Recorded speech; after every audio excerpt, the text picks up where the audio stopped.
A, B, C, D, E, E.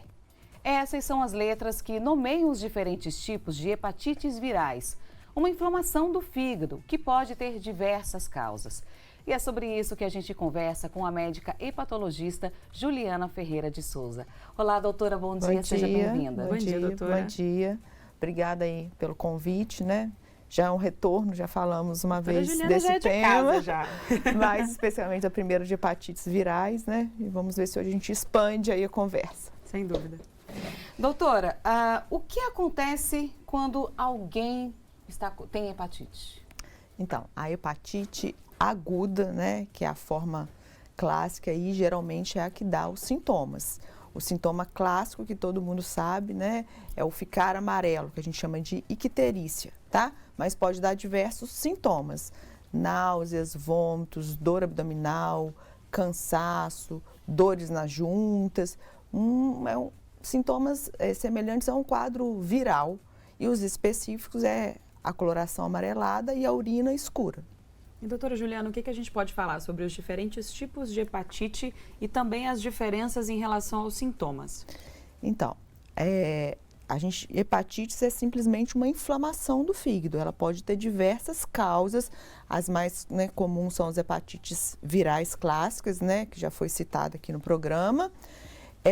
E pode ser causada por causas metabólicas, né, como a doença hepática gordurosa do fígado, né, o termo correto seria doença esteatótica, pode ser causada por medicamentos, pode ser causada pelo consumo abusivo de álcool, pode ser quadros autoimunes, né, entre outras, assim, são várias causas.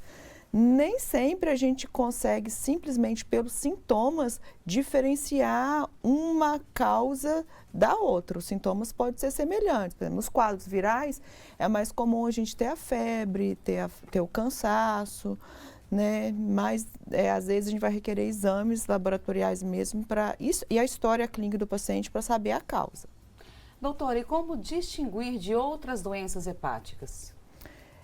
Primeiro, na entrevista médica, né, sabendo a história médica do paciente, fatores de risco, e na maioria das vezes a gente vai precisar de acesso a exames mesmo, né? Um quadro de uma doença, de um câncer, por exemplo, que deu nódulos no fígado, que deu metástase, pode se comportar como icterícia, dor abdominal, aumento do fígado, né, no exame físico, e a gente vai ter que fazer esse conjunto todo: história clínica, exame físico e acesso a exames de imagem laboratoriais. Doutora Juliana, quando a gente fala também sobre as hepatites, como elas são transmitidas?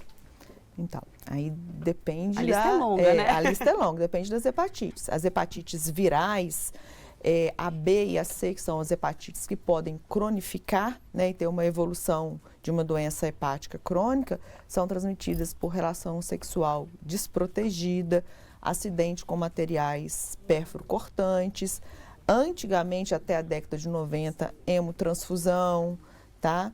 E as hepatites virais agudas, aí é por água, alimentos contaminados, questões ligadas a baixo saneamento básico. Outras hepatites, aí depende. A hepatite alcoólica geralmente é provocada, né? Paciente que bebe, ou pacientes que têm os quadros metabólicos, né? Diabetes, alterações de colesterol, triglicéridos, obesidade. Esses são muito mais comuns ter a hepatite, né, por depósito de gordura no fígado, por esteatose. Hepatites autoimunes, aí depende do paciente. Quadros genéticos, né, que aí é a herança de cada um. Tá? Doutora, com relação às vacinas, quais são as vacinas para no caso da hepatite viral? Então, a gente tem a vacina da hepatite A, que é uma hepatite aguda, né, e tem a vacina para a hepatite B, que pode ter uma forma aguda e pode ter uma forma crônica. Para a hepatite C, infelizmente, não existe vacina. Tanto a A quanto a B estão disponíveis na rede pública. Existem as vacinas separadas da A, separadas da B. Existe a vacina conjugada também, que a pessoa toma as duas numa vacina só. Eu acho importante ressaltar que ambas as vacinas elas já fazem parte do Programa Nacional de Imunização. Então, hoje, o recém-nascido, assim, a criança já é vacinada de rotina. E falando agora sobre prevenção, quais são as medidas mais eficazes, doutora, da parte, né, que cabe se prevenir? Como você falou, tem gente que realmente acaba buscando por isso pelas escolhas que faz, né? Aí é tentando a forma de contágio. Então, é o uso de preservativos, né, as relações sexuais seguras, quem for fazer procedimentos, sejam eles estéticos, médicos, né, atentar às técnicas corretas de biossegurança, utilização de materiais descartáveis, né? Mulheres, por exemplo, ter o seu próprio alicate de unha, a gente sempre orienta, né? Não compartilhamento de seringas, de agulhas. Os contactantes domiciliares desses pacientes com hepatites virais, né? Um grupo de risco tem que tomar mais cuidado. E a vacinação, né? Para ser não existe, mas a melhor forma de prevenção é a vacinação. Muito bem, agora são 10h33, a gente está recebendo aqui nos estúdios a doutora Juliana. Então, você que acabou de sintonizar aqui no Manhã Diversa, seja bem-vindo. E estamos falando aqui sobre hepatite. Então, se você tem dúvidas, aproveite, mande aqui a sua pergunta através do nosso WhatsApp, 32 99939 7416. Mas se você estiver acompanhando o programa através do YouTube, é só enviar as suas dúvidas através do chat. Bom, doutora, com relação a grupos, tem algum grupo que tem maior risco de contrair a hepatite? Sim. Por quê? Aí a gente está falando mais especificamente das hepatites B e C, que são as virais que podem cronificar. Então, são os profissionais de saúde e de segurança pública, porque eles estão em contato direto com materiais biológicos, né? Às vezes se acidentam, são populações mais desfavorecidas, populações em situação de rua, indígenas, populações privadas de liberdade, né? Filhos de mães portadoras de hepatites também constitui aí um grupo de risco, tá? Populações LGBTQIA+, especialmente a população trans, né? Usuários de PrEP, né? Contactantes domiciliares ou sexuais de pacientes com hepatite. Esses são os grupos, né, mais de risco, que tem que ter até uma testagem para hepatite mais periódica do que a população geral. E, doutora Juliana, falamos de vacinação, né, e da importância da vacinação, mas no geral, existem novos avanços na pesquisa médica em relação ao tratamento da hepatite? Então, falando mais especificamente das hepatites virais, sim, a hepatite C, a gente tem novas drogas, né, são tão novas assim não, estão há mais de uma década aí, mas são as drogas de ação antiviral direta, que são boas, que curam a doença. Hepatite B também tem medicamentos, mas em geral a hepatite B o paciente trata por mais tempo, a gente não fala propriamente em cura. E outras hepatites a gente tem desenvolvimento assim, né, em cada área, por exemplo, a doença hepática, né, gordurosa do fígado, tem tratamentos bons, tratamentos que geralmente são oferecidos para obesidade, mas ajudam muito na estetose, né, doenças autoimunes, a gente vai usar os imunossupressores, então cada área tem sim avanços. Doutora Juliana, e com relação aos diagnósticos, como são feitos?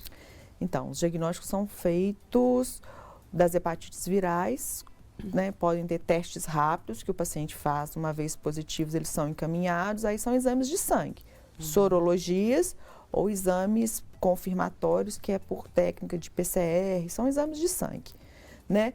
As outras hepatites depende, por exemplo, doença gordurosa do fígado, a gente vai precisar de um exame de imagem, geralmente de um ultrassom, que vai mostrar né, o depósito da gordura. Doenças autoimunes, a gente vai ter marcadores nos exames de sangue, marcadores de autoimunidade. Então, também é um conjunto de conhecer a história clínica do paciente, exame físico, e aí os métodos, os exames complementares, seja eles exames de sangue ou exames de imagem. E você que está aí acompanhando o nosso bate-papo, manda pra gente a sua mensagem que a gente quer saber de onde você está assistindo Manhã Diversa. O nosso WhatsApp aparece aí na tela, é o 32 99939 7416. E, doutora, falando também sobre as hepatites assintomáticas, nesses casos, sabendo disso, como é que a gente pode fazer para estimular o processo de conscientização para que haja também esse diagnóstico precoce da doença? Então, na verdade, assim, a maioria das as hepatites crônicas, elas geralmente até são, na maioria delas, assintomáticas ou pouco sintomáticas, né? Então, a gente vai ter que ter uma suspeita alta, geralmente até os profissionais de saúde, né? Os médicos, os pacientes estão fazendo exames gerais, observa que tem uma alteração nas enzimas do fígado, que não são específicas, então é investigar, encaminhar para um especialista, né? E ficar atento a sintomas, né? Abdominais ou não, dor abdominal, enjoo, procurar assistência médica mesmo, especialmente até os grupos de risco que a gente falou, que a gente sabe que são pessoas mais, né, expostas, mais vulneráveis aí a adquirir as hepatites. E buscar por esse amparo profissional de forma frequente, né? Como rotina. Frequente, como rotina. Doutora, manda um abraço aqui para o Guilherme de Contagem, diz que está acompanhando o programa. Sim, então um abraço legal. aí, Guilherme. Doutora, a Grace de São Paulo enviou uma pergunta. Hepatite dá diarreia? Já fiz vários exames e não descobri nada. Tenho diarreia desde 2019 e estou sempre com náuseas e não comendo nada. Não, assim, não é um sintoma típico de hepatite. A gente tem algumas hepatites que estão mais associadas também a doenças intestinais, a colites, né? Mais no campo aí de doenças autoimunes. Aí ela teria que investigar isso daí também. Mas de forma rotineira, a diarreia não é um sintoma importante de hepatite, não. E quais são os efeitos a longo prazo da doença? É possível evitar complicações mais graves? Não, com certeza. Então, as complicações mais temidas das hepatites crônicas, que as hepatites agudas, né, na maioria das vezes, elas curam. As crônicas, tanto as virais quanto as outras, né, a alcoólica, a metabólica, é a evolução para cirrose e suas complicações, que é muito ruim. Aí são complicações desde barriga d'água, né, que o nome técnico é ascite, o próprio amarelo. E a complicação muito temida também é o desenvolvimento de câncer de fígado. Os pacientes, né, com doença avançada, os cirróticos, eles estão em risco de desenvolvimento de um tipo específico de câncer no fígado, que é o hepatocarcinoma, que é um tumor primário aí do fígado. Doutora, vamos resumir, né, para as pessoas que acabaram de sintonizar aqui no Manhã Diversa. Estamos falando sobre hepatite. Então, resumindo, quais são hoje as formas de tratamento dos diferentes tipos de hepatite e existe cura? Então, as hepatites virais crônicas, ambas têm tratamento, a B e a C. A C tem cura, a B às vezes a gente não consegue curar, mas tem controle, tá? E o tratamento vai depender também do estágio em que a pessoa se encontra. Vamos supor, a pessoa já evoluiu com quadro de cirrose. A gente pode até curar o vírus, mas ele vai continuar em acompanhamento aí do fígado. Outras etiologias, outras causas, que a gente já falou também, a metabólica, a alcoólica, a genética, a autoimune, também podem evoluir com cirrose. Muitas vezes, nem sempre a gente cura, mas o paciente pode ficar estável. E tem doenças que vão requerer transplante de fígado quando a doença já é muito avançada, uma cirrose descompensada. Aí a gente fala que a cura, na maioria das vezes, é o transplante. Não é todo mundo que vai necessitar, não é todo paciente com cirrose, são os pacientes com cirrose aí descompensada. E doutora, Wesley Custódio de Sarzedo, BH, ele diz o seguinte: espirros de pessoas com hepatite podem contaminar outras pessoas? Não, em geral, a hepatite aguda até pode, mas não é comum, não. As hepatites B e C não são transmitidas por espirro, por saliva, não. A hepatite A e a hepatite E pode ter uma transmissão fecal oral, sim. Então, pela saliva, poderia, mas isso aí é mais para as doenças respiratórias. Vamos dar uma olhadinha aqui na interação do nosso público. O Raul, de Juiz de Fora, ele diz o seguinte: a hepatite pode ser diagnosticada no hemograma completo? Não. Hemograma completo é um exame que a gente vê se o paciente tem anemia, vê a parte de leucócitos, né, que é a parte da imunidade, e de plaquetas. A gente pode até suspeitar, porque uma hepatite mais crônica pode levar a uma redução do número de plaquetas, principalmente, tá? Então, a gente pode suspeitar, mas diagnosticar, não. Doutora, e como a medicina personalizada está sendo aplicada no tratamento da hepatite e quais benefícios ela pode trazer para os pacientes? Na verdade, a medicina personalizada, né, a gente não vai tratar a doença em si, a gente vai tratar o paciente que tem um problema de saúde, né? Apesar das medicações serem padrão, os protocolos, a gente vai adaptar isso à realidade de cada paciente, fazendo ajustes posológicos, tempo de tratamento e buscando ver o paciente de uma forma integrada, né? Isso vai aumentar a aderência, né? E com certeza vai ajudar o paciente aí em todos os sentidos. E como que a alimentação e o estilo de vida, doutora, podem afetar na saúde hepática?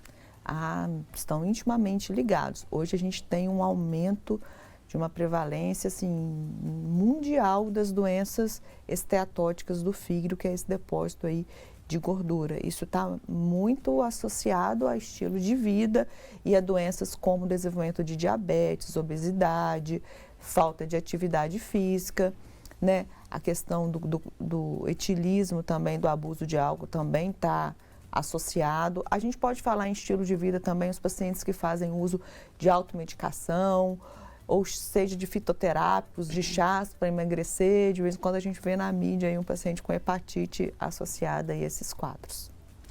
Doutora, o Paulo de Juiz de Fora, na verdade, é esse que você chegou a... Não, né? Não, falei sobre o Raul. O Raul de Juiz de Fora. Os dois de Juiz de Fora. Que interessante, né? Muitas pessoas de Juiz de Fora Sim. participando. Bom, o Paulo de Juiz de Fora, ele disse que teve hepatite há 36 anos. Ele está imune? Não sei, tem que ver que hepatite ele teve. Provavelmente, se ele está sem sintoma há tanto tempo, ele pode ter tido uma hepatite A, que é uma hepatite aguda, que pega por água, alimentos contaminados e se curou. Em geral, a hepatite viral, quando a A e a B, quando o paciente contrai, ele mesmo consegue eliminar o vírus e desenvolve o anticorpo. É o anticorpo por contato. Mas aí tem que ver que hepatite que ele teve. É muito genérico, não dá pra gente falar. No caso da mensagem do Paulo, não dá pra gente ter certeza se foi ele, né? Ele pergunta quem teve hepatite há 36 anos está imune. Mas assim, sendo ele ou não, qual que é o próximo passo, doutora? Ele precisa buscar qual tipo de ajuda profissional ou de cuidados mesmo no dia a dia? Procurar qualquer médico, já que ele tem dúvida, né? A pessoa que teve não sabe que tipo de hepatite foi, relatar isso e fazer uma investigação básica. Excelente. E a Lara Mello, também de Juiz de Fora, ela diz o seguinte: quando a pessoa não adquire anticorpos, mesmo depois da vacinação completa, o que fazer? Aí depende, a gente pode revacinar, tem populações que a gente faz o esquema dobrado, né? Não é o mais comum, mas algumas pessoas, principalmente as que já têm hepatopatia crônica ou têm algum grau de imunossupressão, elas podem não desenvolver o anticorpo, mas na maioria das vezes a gente revacina esses pacientes. E o Luiz Gilbar, ele está perguntando se apenas 2 doses da vacina contra a hepatite B, ele já está imune com essas 2 vacinas. O esquema completo são 3 doses, né? Então a gente recomenda sempre as 3 doses, mas na maioria das vezes com 2 já são o suficiente. Mas não é indicado. O recomendado é fazer o esquema completo. E, doutora, existem diferenças na prevalência da hepatite em diferentes regiões, tanto do Brasil quanto do mundo em geral? Existem, tanto mundial quanto local, né? As hepatites agudas A e E estão muito ligadas a questões de países, né, em desenvolvimento, questões de saneamento básico, então elas são mais prevalentes em locais mais carentes.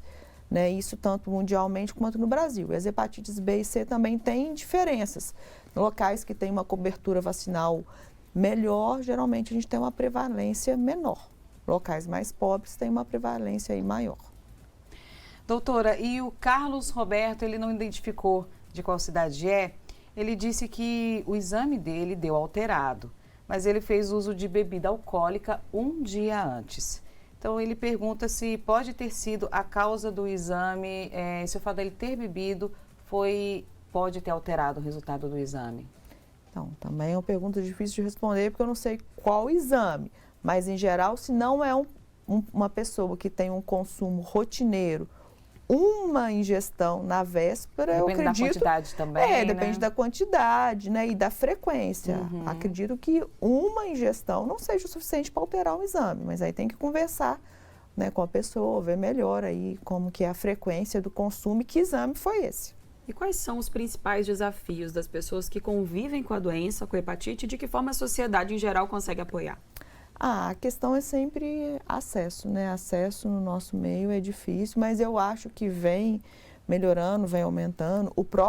A própria medicação disponibilizada para tratamento das hepatites virais, o acesso foi facilitado, né? Não é tão burocrático quanto já foi há alguns anos. E a sociedade, de forma geral, acho que com informação, como programas como esse, né? Aumentando a conscientização, a própria conscientização dos profissionais de saúde para encaminhar, dos não especialistas para suspeitar de diagnósticos e fazer os encaminhamentos aí corretos. Doutora Juliana, a gente já está encerrando a entrevista, então sim. Gostaria que você desse as orientações finais. Então, sempre importante, né, a gente ressalta, melhor do que ter a doença é prevenir. Então, gostaria de chamar a atenção sempre para a vacinação. Quem não se vacinou, procura, é importante, isso tem na rede pública, né? E se tem dúvida e tudo, procure um profissional de saúde, não precisa ser o especialista, qualquer médico está capacitado a fazer a primeira avaliação e encaminhar se for necessário. E ó, tivemos participações então de Contagem, de São Paulo, de BH, Juiz de Fora, Ubá. Obrigada pela participação de vocês e muito obrigada pela presença, doutora. Eu que agradeço aí o segundo convite, o tema é muito bom. Terão outros muitos. Sou suspeita para falar.